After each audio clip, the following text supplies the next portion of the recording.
नमस्कार, good morning dear student. आज हम करेंगे इंडिया ज्योग्राफी सेकंड पार्ट।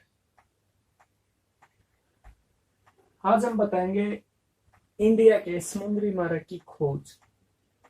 एक छोटी सी स्टोरी बताएंगे हम कि इंडिया के समुद्री मार्ग की खोज कैसे हुई। देखिए, जब इंडिया उपनिवेश नहीं बना था, यानी जब इंडिया गुलाम नहीं बना था, उससे पहले इंडिया के मसाले, इंडिया के स्पाइसेस, इंडिया के मसाले बहुत मशहूर हो चुके थे। वो मसाले मशहूर की वजह थी स्थल मार्ग, यानी स्थल मार्ग से इंडिया के मसाले कैसे न कैसे करके यूरोप तक पहुंच गए थे। और यूरोप पहुंचने के बाद उन मसालों की यूरोप में कालाबाजारी होने लगी, यानी बहुत महंगे बिकते थे वो मसाले यूरोप में। इस करके यूरोप के जो राजा थे, यूरोपियन कंट्री के जो राजा थे, वो सोचते थे कैसे न कैसे भारत के लिए समुद्री मार्ग की खोज की जाए, क्योंकि स्थल पे जो एरिया था वो अनेक राजाओं में बटा हुआ था। वहां पर पॉलिटिकल रीजन की वजह से बहुत परेशानियां आती थी सामान मंगवाने में इंडिया से। इसलिए वो चाहते थे कि कोई ना कोई समुद्री मार्ग निकले इंडिया के लिए और हम डायरेक्ट इंडिया के साथ ट्रेड कर सकें, इंडिया के साथ डायरेक्ट व्यापार कर सकें। तो इस कड़ी में सबसे पहले कोलंबस को भेजा गया, जो कि इंडिया ने पहुंचकर सीधा नई दुनिया, जिसे बाद में अमेरिका नाम दिया गया, न्यू वर्ल्ड यानी अमेरिका की खोज कर दी। अमेरिका जहां पहुंचा, जो कि गलत मैप की वजह से हुआ था। उसके पश्चात इस कड़ी में नाम आता है Vasco D gamma. Vasco D gamma का जन्म साइनस नाम के एक कस्बे में हुआ था, जो कि पुर्तगाल में पड़ता है, समुद्र तट के किनारे है। और इनके पिता भी एक समुद्री नाविक थे। तो साइनस कस्बे के जो राजा हुआ करते थे, उन्होंने इनकी जिम्मेवारी दी कि जाओ इंडिया के लिए समुद्री मार्ग की खोज करो। और उस जिम्मेवारी को निभाते हुए इस सिलसिले में ये 8 जुलाई 1497 को 4 जहाजों के साथ तकरीबन 170 सैनिकों को लेकर निकल पड़ते हैं पुर्तगाल से। और ये आते हैं धीरे धीरे करते हुए, एक जगह है अफ्रीका कॉन्टिनेंट के पास, आसांतरी, यहां पर है आसांतरी। इसको बोलते हैं कैप ऑफ गुड होप। क्या बोलते हैं? Cap of good hope. यानी यहां आने के बाद इसको इंडिया का पता लग गया था कि इंडिया के लिए रास्ता यहां से, यहाँ के साथ चलते हुए अफ्रीका कॉन्टिनेंट से इधर पहुंच गया था। तो तब से इसका नाम क्या पड़ गया? कैप ऑफ गुड होप, यानी अफ्रीका के सबसे नीचे वाले स्थान पर पहुंच गया। पेनिनसुलर बोलते हैं इसको। जैसे ये इंडिया का पेनिनसुलर ये है ना, जो तीनों ओर से समुद्र जल से घिरा हुआ, इसी प्रकार अफ्रीका में भी ये है, तीनों ओर से समुद्र से घिरा हुआ। तो यहाँ पहुंचकर इसने क्या नाम दिया? Cap of good hope. अब ये पहुंच गया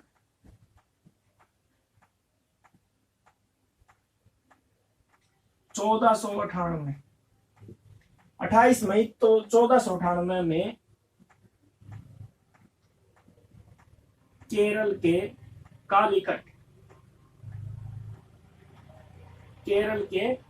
कालीकट तट पर पहुंच गया। इसको स्थानीय भाषा में वहां पर कहते हैं कोझिकोड।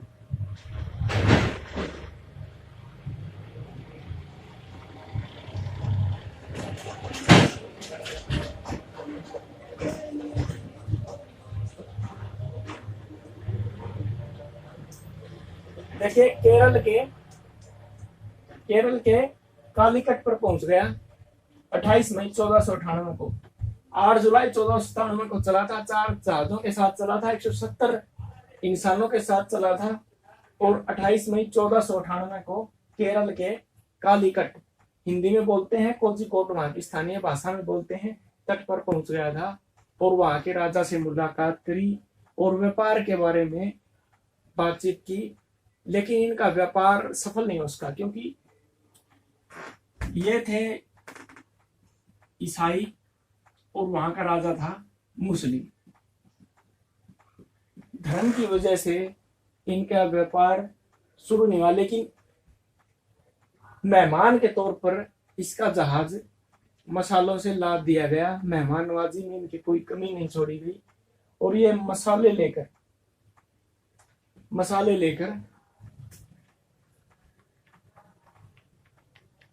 10 जुलाई 1498 को वापिस पुर्तगाल के लिए निकल पड़ा। 10 जुलाई 1498 को वापिस पुर्तगाल के लिए निकल पड़ा अपने जहाजों के साथ।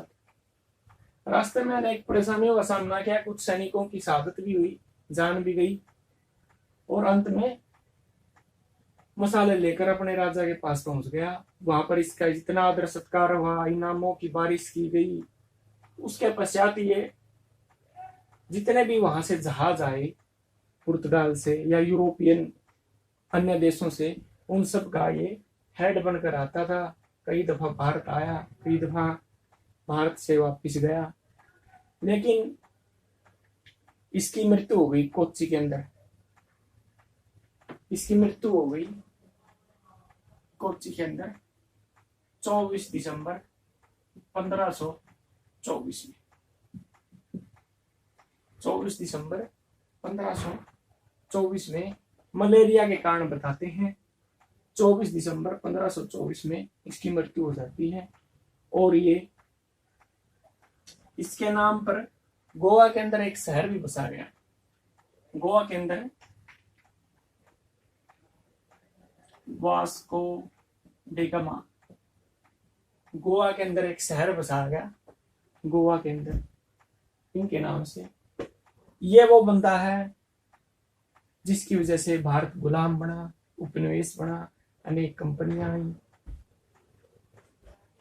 तकरीबन 1524 में ये मर गया था। तकरीबन 1600 के आसपास अकबर का शासनकाल हुआ करता था भारत में।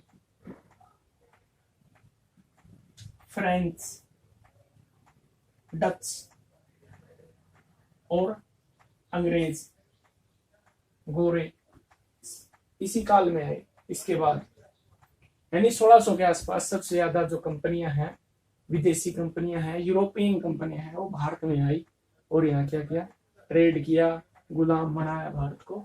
और इस बंदे की वजह से क्या हुआ था, भारत गुलाम बना दिया। अब करते हैं अपनी इंडिया ज्योग्राफी आगे। ये था भारत के समुद्री खोज का रहस्य, भारत के गुलाम बनने की कहानी।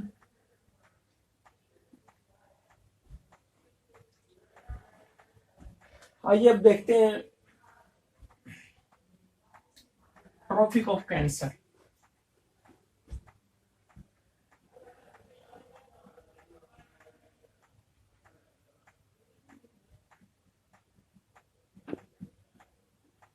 देखिए 23.5 डिग्री भारत के बिल्कुल मध्य से गुजरती, 23.5 डिग्री ट्रॉपिक ऑफ कैंसर बोलते हैं इसको। ट्रॉपिक ऑफ कैंसर कर्क रेखा किन किन राज्यों से गुजरती है, ट्रिक के माध्यम से करेंगे। ट्रिक है,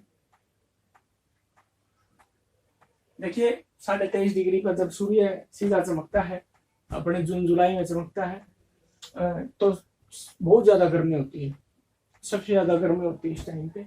तो क्या करते हैं, मित्र पर गमछा झाड़, यानी पूरे शरीर में पसीना आ जाता है। अगर हम थोड़ी देर के लिए बाहर निकलते हैं तो क्या कहेंगे, मित्र पर गमछा झाड़। तो मित्र, मी से मिजोरम, त्रै से त्रिपुरा, मिजोरम त्रिपुरा, पै से पश्चिम बंगाल, रै से राजस्थान, गुजरात कैसे गमछे में, रै से मध्य प्रदेश एमपी, और 6 से छत्तीसगढ़, और झार से बच गया झारखंड। तो कितने टोटल स्टेट हो गए? 8 स्टेट हो गए। और इन 8 स्टेट से ही हमारी क्या ट्रॉपिक ऑफ कैंसर यानी कर्क रेखा गुजरती है। मित्र पर गमछा झार, मिजोरम, त्रिपुरा, पश्चिम बंगाल, राजस्थान, गुजरात, मध्य प्रदेश, छत्तीसगढ़, झारखंड। 8 के 8 स्टेट हैं। और ये थी हमारी इसकी ट्रिक, मित्र पर गमछा झार।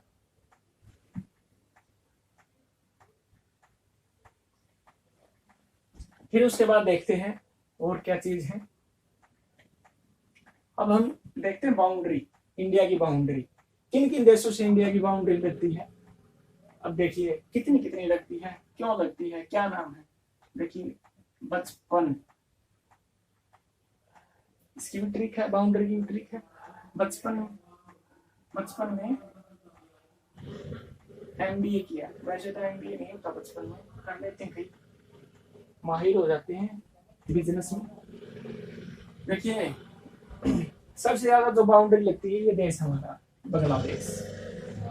ये देश हमारा बांग्लादेश सबसे ज्यादा बाउंड्री इसी के साथ लगती है, यानी वैसे बांग्लादेश, जैसे चीन, चाइना, पैसे पाक, ना पाक, पैसे पाक, न से नेपाल, एम से म्यांमार, बी से भूटान और ए से अफगानिस्तान। अब देखिए सबसे ज्यादा बाउंड्री किसके साथ लगती है? बांग्लादेश है। 4096 किलोमीटर इसकी बाउंड्री लगती है सबसे ज्यादा। 4096 किलोमीटर सबसे ज्यादा बाउंड्री लगती है हमारी बांग्लादेश के साथ में। ये सीमा बनाता है बांग्लादेश। ये चाइना है हमारा, यहाँ नेपाल है, ये भूटान है, ये बीच में सिक्किम है अपना, और ये हमारा क्या है? पाक। अब ये क्या है? पीओके बना दिया यहाँ पर, पीओके। और ये क्या है? ये सीओके, यानी देखिए पाक ऑक्युपाइड कश्मीर और चाइना ऑक्युपाइड कश्मीर। ये अब यहाँ पर ये थोड़ी सी जो सीमा बसती है ना, ये सीमा यहाँ ले आता हमारा ले, तो यहाँ पर ये क्या है? अफगानिस्तान। ये सबसे कम है 106 किलोमीटर के आसपास। 106 किलोमीटर के आसपास हमारी क्या है? बाउंड्री है। लगती है अफगानिस्तान के साथ, सबसे कम लगती है अफगानिस्तान के साथ में, सबसे ज्यादा लगती है 4096 बांग्लादेश के साथ, 3000 के समथिंग लगती है हमारे चीन के साथ में। तो ये डाटा याद रखने की इतनी जरूरत नहीं है, आप ये ट्रिक से याद कर लेना। बचपन में एमबीए किया, इससे याद रह जाएंगे। सीक्वेंस में सबसे ज्यादा किसकी लगती है, फिर उससे कम, उससे कम, उससे कम। तो ये थी हमारी बाउंड्री।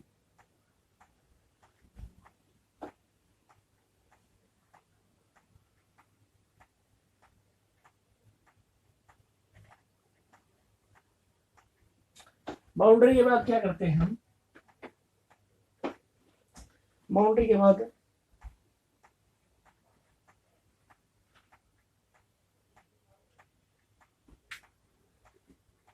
अब देखिए हम करेंगे भारत की तटीय राज्य। अब देखिए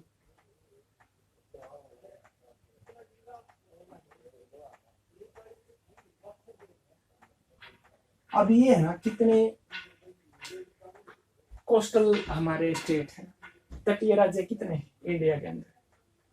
तो 9 तटीय स्टेट हमारे,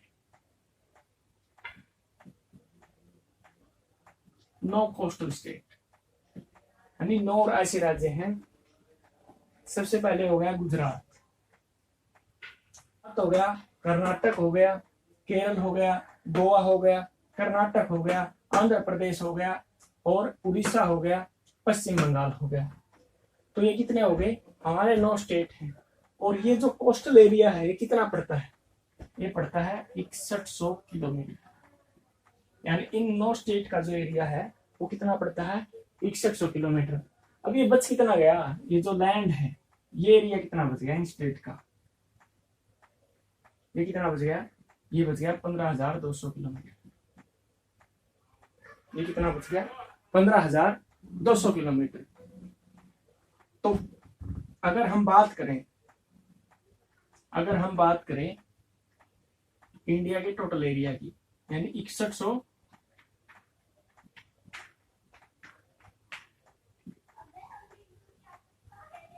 प्लस 15,200, तो कितने हो जाएंगे ये?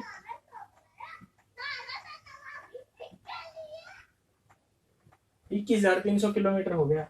अगर हम बात करें इसके अंदर द्वीपों को भी मिला दें, जैसे यहाँ पर क्या हो गया, यहाँ पर लक्षद्वीप है, यहाँ पर अंडमान और निकोबार द्वीप हमारा। अगर इन द्वीपों पे छोटे छोटे द्वीप है, चाप है द्वीपों की, अगर उनकी भी है, अगर हम बाउंड्री को निकालें तो कितनी है?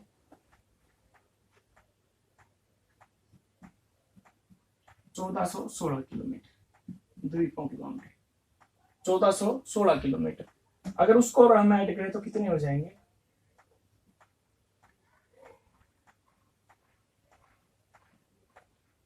22,716 किलोमीटर। कितने हो जाएंगे? 22,716 किलोमीटर। अगर हम बात करें तो भारत की जो भारत की संपूर्ण तटीय रेखा है उसकी लंबाई कितनी है? 22,716 किलोमीटर स्क्वायर। तो ये कितनी है भारत की टोटल लंबाई। और अब इसमें हम बात करेंगे जैसे बाउंड्रीज की, जैसे चाइना के साथ हमारी बाउंड्री लगती है, उसको क्या कहेंगे? पाक के साथ हमारी बाउंड्री लगती है, उसको क्या कहेंगे?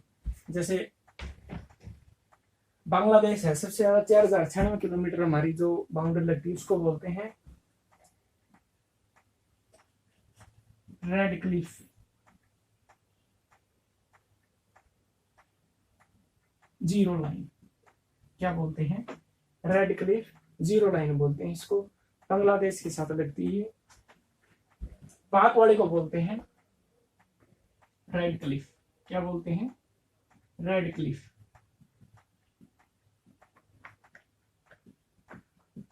पाक वाले को क्या बोलते हैं? रेड क्लिफ बोलते हैं। पाक वाली रेखा को, भारत और पाक के मध्य में जो बाउंड्री है हमारी, उसको क्या बोलते हैं? रेड क्लिफ बोलते हैं।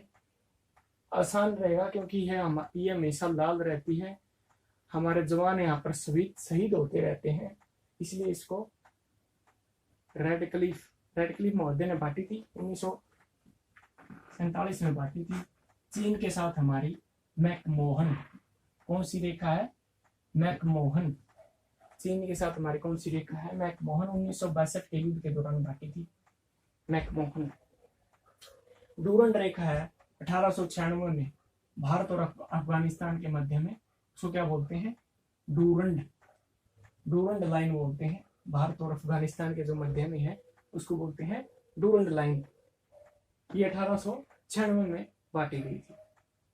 ये थी बाउंड्रीज हमारी इंडिया की। आगे करवाते रहेंगे आपको। Thank you.